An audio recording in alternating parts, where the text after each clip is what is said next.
इस तरह स्वयं सहायता समूह कर्जदारों को ऋणाधार की कमी की समस्या से उबारने में मदद करते हैं। उन्हें समयानुसार विभिन्न प्रकार की आवश्यकताओं के लिए उचित ब्याज दर पर ऋण मिल जाता है।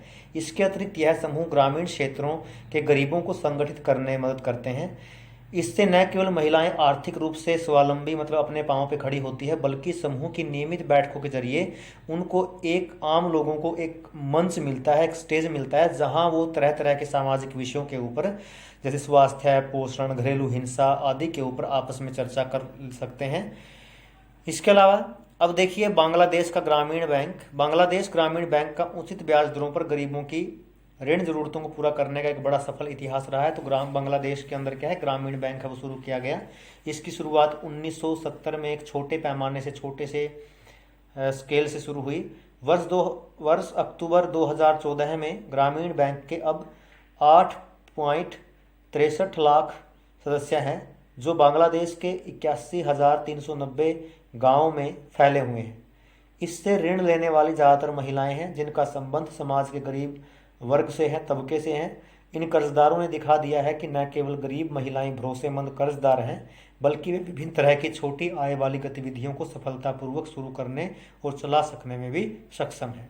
अब देखिए बांग्लादेश के अंदर जो ग्रामीण बैंक की शुरुआत है वो किसने की थी। उनका नाम था प्रोफेसर मोहम्मद यूनिस।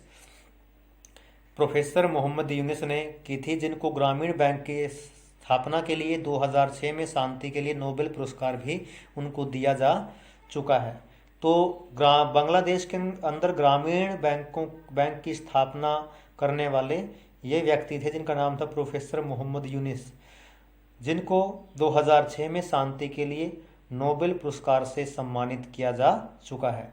उसके बाद देखिए सारांश पढ़ते हैं। पूरे अध्याय के अंदर हमने अभी तक क्या पढ़ा, ज़रूरी चीज़ें। इस अध्याय में हमने मुद्रा के आधुनिक रूपों और बैंकों की जो कार्य प्रणाली है उसके बारे में पढ़ा। एक तरफ तो जो बैंक है वो जमाकर्ता का धन अपने पास रखते हैं, दूसरी तरफ कर्जदार बैंकों से ऋण लेते हैं, ये भी देखा।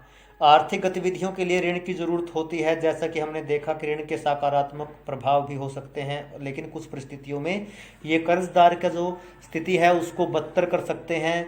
ऋण विभिन्न स्रोतों से उपलब्ध होता है। ये औपचारिक और अनौपचारिक दोनों तरह के स्रोत हो सकते हैं। औपचारिक और अनौपचारिक ऋणदाताओं में ऋण की शर्तों में बहुत फर्क हो सकता है। वर्तमान समय में अमीर परिवार औपचारिक स्रोतों से ऋण लेते हैं, जबकि गरीबों को अब भी अनौपचारिक स्रोतों के ऊपर निर्भर रहना पड़ता है। यह अनिवार्य है कि औपचारिक क्षेत्र के कुल ऋणों में वृद्धि हो, ताकि महंगे अनौपचारिक ऋण पर से निर्भरता कम हो। साथ ही बैंकों और सहकारी समितियों इत्यादि से गरीबों को मिलने वाले औपचारिक ऋण का हिस्सा बढ़ना चाहिए।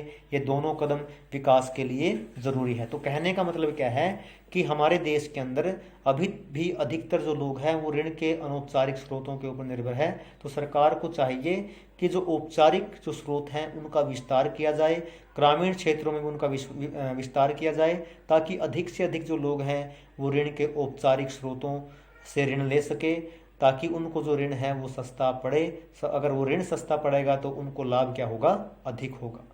धन्यवाद।